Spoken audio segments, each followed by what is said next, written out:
Pasta খেতে আমার খুব ভালো লাগে, আর যদি সেটা হয় ওভেন বেক পাস্তা তাহলে তো কথাই নাই।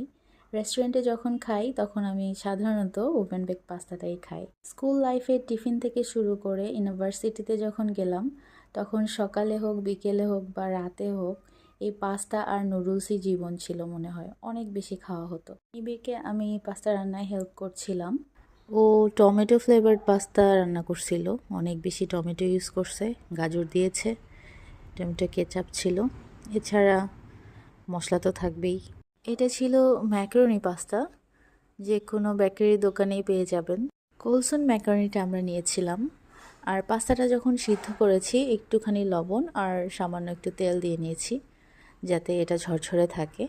আপনারা যখন এটা সিদ্ধ করবেন একদম পারফেক্ট টাইমিং করে সিদ্ধ করবেন, অতিরিক্ত সিদ্ধ করলে কিন্তু একটার সাথে আরেকটা লেগে যাবে। আর ধোবেন যখন একটু ঠান্ডা পানি দিয়ে ধুয়ে নেবেন, তাহলে